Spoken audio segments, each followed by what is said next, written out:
नमस्कार, आज की बड़ी खबरों में आपका स्वागत है और मैं हूं आपके साथ निशा भारद्वाज। और आज के इस बुलेटिन में बात करेंगे ईरान इजराइल जंग के बीच भारत की बड़ी अपील की। बताएंगे आपको मथुरा में होली की धूम कैसे मची है। दिखाएंगे आपको यूएई से 164 महाराष्ट्र वासियों की वतन वापसी। और बुलेटिन के आखिरी में देखेंगे अमेरिका के विदेश मंत्री मार्को रूबियो ने बताई ईरान पर हमले की नई वजह। लेकिन दिन भर की तमाम खबरों से पहले एक नजर डालेंगे सुर्खियों पर। शेयर बाजार में भारी गिरावट, सेंसेक्स खुलते ही 2000 अंक नीचे गिरा। ईरान ने सऊदी अरब में अमेरिकी दूतावास पर ड्रोन से किया हमला। ईरान ने 500 से ज्यादा मिसाइलें और 2000 ड्रोन लॉन्च किए। ईरान इजराइल जंग के बीच भारत की बड़ी अपील। ईरान पर अमेरिका और इजराइल की संयुक्त कार्रवाई की वजह से मिडिल ईस्ट के देशों में अशांति बढ़ गई है, तो इधर पूरे मामले पर विदेश मंत्रालय ने एक बयान भी जारी किया है। उन्होंने कहा है कि भारत ने 28 फरवरी को ईरान और खाड़ी इलाकों में हुए संघर्ष पर गहरी चिंता व्यक्त की है। भारत की तरफ से कहा गया है कि उस समय भी भारत ने सभी पक्षों पर संयम बरतने, तनाव से बचने और साथ ही साथ आम लोगों की सुरक्षा का ध्यान रखने की अपील की थी। दुर्भाग्य से रमजान के पवित्र महीने में इस इलाके में स्थिति काफी ज्यादा गंभीर और लगातार खराब हो गई है। मिडिल ईस्ट युद्ध के बीच आदित्य ठाकरे बोले, ऐसे वक्त में मनमोहन सिंह की याद आती है। ईरान और इजराइल की जंग लगातार जारी है। मिडिल ईस्ट में स्थिति बेहद गंभीर हो गई है। हालात ऐसे बन गए हैं कि कई देशों में दूतावास, सैन्य ठिकाने निशाने पर आ गए हैं। मिसाइल और ड्रोन से लगातार हमले किए जा रहे हैं, तो वहीं इस युद्ध का असर ग्लोबल इकोनॉमी पर पड़ता हुआ नजर आता है। इसी बीच उद्धव गुट के नेता आदित्य ठाकरे ने मोदी सरकार से बड़ी अपील की है कि भारत की ऊर्जा, खाद्य सुरक्षा और अर्थव्यवस्था पर संभावित असर को देखते हुए इस पर विचार विमर्श करने के लिए सभी दलों के साथ बैठकें हों। उन्होंने पूर्व प्रधानमंत्री मनमोहन सिंह का भी जिक्र किया है। साथ ही साथ कहा है कि इस वक्त में उनकी बेहद याद आती है। आप सांसद अशोक मित्तल बोले, इस बार शहीदों के नाम मनाए होली। आपके राज्यसभा सांसद डॉक्टर अशोक मित्तल ने होली पर शहीदों को श्रद्धांजलि देने का आह्वान किया है। उन्होंने देशवासियों से एक मुट्ठी गुलाल आसमान में उछालकर शहीदों के बलिदान को याद करने की अपील की है। त्योहारों की खुशियों में ना भूलें बलिदान। आप सांसद अशोक मित्तल बोले कि इस बार शहीदों के नाम होली मनाएं। मथुरा में होली की धूम। देश भर में रंगों के त्योहार होली महोत्सव को लेकर खुशी और उमंग का माहौल है। होली का कुछ ऐसा नजारा उत्तर प्रदेश में देखने को मिल रहा है। उत्तर प्रदेश के मथुरा जिले में अनूठी होली एवं राधा और कृष्णा के अलौकिक प्रेम के लिए विख्यात ब्रज मंडल में अभी तक 44 लाख से ज्यादा श्रद्धालु यहां आ चुके हैं। अमेरिका इजराइल की कार्यवाही गलत। जम्मू कश्मीर के मुख्यमंत्री उमर अब्दुल्ला ने अमेरिका और इजराइल द्वारा ईरान पर की गई सैन्य कार्यवाही को गलत ठहराया है। उन्होंने कहा कि किसी भी देश के शीर्ष नेता की हत्या करना उचित नहीं है। उमर अब्दुल्ला ने सवाल उठाया कि अगर अमेरिका और इजराइल की ये कार्यवाही सही मानी जाती है तो फिर रूस द्वारा यूक्रेन के खिलाफ की गई कार्यवाही को भी सही ठहराया जाए, और अगर भविष्य में भारत भी इसी तरह का कदम उठाए तो क्या उसे भी जायज कहा जाएगा। होली पर शराब की दुकानें खुलने पर आपका बीजेपी पर हमला। दिल्ली में होली के दिन भी शराब की दुकानें खुली रहेंगी। रेखा गुप्ता सरकार ने होली को ड्राई डे की लिस्ट से बाहर कर दिया है। इससे पहले होली के दिन शराब नहीं मिला करती थी, लेकिन इस बार मिलेगी। वहीं सरकार के इस फैसले पर अब आम आदमी पार्टी ने निशाना साधा है। पार्टी ने कहा कि बीजेपी के असली संस्कार सबके सामने आ गए हैं। उन्होंने सोशल मीडिया पर एक पोस्ट शेयर किया है जिसमें उन्होंने कहा कि होली पर नकली हिंदूवादी फर्जी सनातन सरकार की तरफ से शराब की दुकानें खोली जाएं। तिहाड़ के बाहर उदय भानु को लेने पहुंचे कांग्रेसी। तिहाड़ जेल से बाहर आते हुए बाहर जमा लोगों से बात करते हुए यूथ कांग्रेस के चीफ उदय भानु चिब ने कहा कि आपने हमारी हिम्मत बढ़ाई।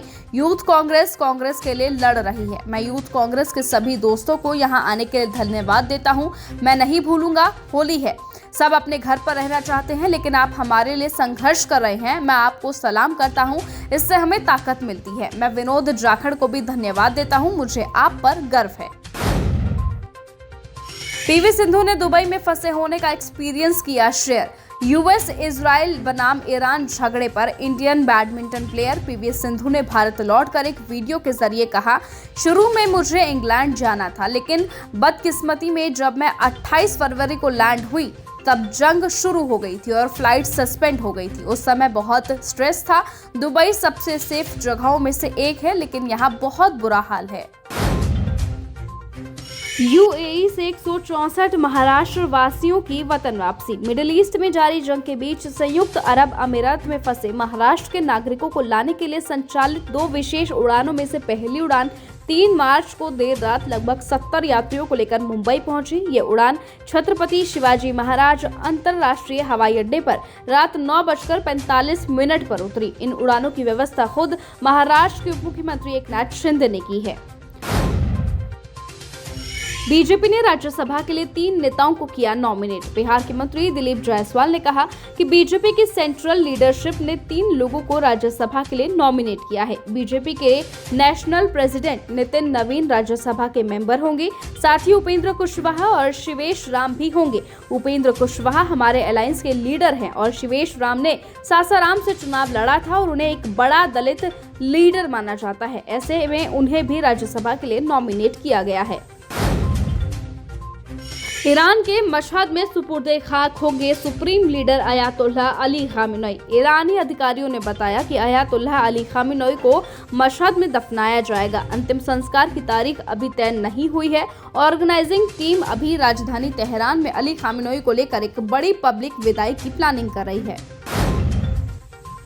सऊदी अरब में अमेरिकी दूतावास पर ड्रोन से हमला। ईरान, अमेरिका और इजराइल के बीच बढ़ती सैन्य कार्रवाई के चलते पूरे मिडिल ईस्ट में हालात तनावपूर्ण बने हुए हैं। लगातार हो रहे हमलों और जवाबी कार्रवाई से क्षेत्र में बड़ी संघर्ष की आशंका बढ़ गई है। इसी बीच सऊदी अरब की राजधानी रियाद स्थित अमेरिकी दूतावास पर ईरान द्वारा ड्रोन से हमला किए जाने की खबरें लगातार सामने आ रही हैं। अमेरिका के विदेश मंत्री मार्को रूबियो ने बताई ईरान पर हमले की नई वजह। ईरान के खिलाफ जारी ऑपरेशन एपिक फ्यूरी को लेकर अमेरिकी विदेश मंत्री मार्को रूबियो ने सोमवार को कांग्रेस के वरिष्ठ सदस्यों को क्लोज्ड डोर ब्रीफिंग दी। इस ब्रीफिंग में defence secretary pet Hegseth, joint chief of staff के चेयरमैन जनरल डैन केन और CIA डायरेक्टर जॉन रेडक्लिफ्स भी मौजूद थे। रूबियो ने इस ब्रीफिंग में ईरान पर हमलों के कारण, मकसद और आगे की रणनीति की जानकारी सांसदों को दी थी। साथ ही ये साफ किया कि सबसे खतरनाक अभी बाकी है। जंग के बीच फिर बोले ट्रंप। अमेरिका, इजराइल और ईरान के बीच बढ़ते तनाव के बीच अमेरिकी राष्ट्रपति डोनाल्ड ट्रंप का बयान सामने आया है। उन्होंने कहा कि अब ईरान बातचीत करना चाहता है, लेकिन उनके अनुसार अब बहुत देर हो चुकी है। ये बयान उस समय में आया है जब अमेरिका और इजराइल के संयुक्त कार्रवाई के कारण मिडिल ईस्ट में हालात बेहद गंभीर हो गए हैं। दुबई और दोहा में जोरदार धमाके सुने गए। मध्य पूर्व के हालात लगातार बिगड़ते जा रहे हैं। अमेरिका इजराइल के हमले जहां मंगलवार को भी ईरान पर जारी हैं, वहीं ईरान ने भी इजराइल समेत मध्य पूर्व के हालात लगातार बिगड़ते जा रहे हैं। अमेरिका इजराइल के हमले जहां लगातार जारी हैं, तो वहीं ईरान ने भी इजराइल समेत मध्य पूर्व के कई देशों पर आज भी हमले किए हैं। दुबई, अबू धाबी और कतर में मंगलवार को भी धमाके सुनाई दिए गए। चेतावनियों के बाद ईरान ने इजराइल के साथ UAE पर मंगलवार को हमले किए हैं। तो फिलहाल आज के इस बुलेटिन में सिर्फ इतना ही। देश और दुनिया की तमाम खबरों के साथ ऐसे ही जुड़े रहने के लिए आप बने रहिए और हमारे साथ देखते रहिए न्यूज़ गंगा। नमस्कार।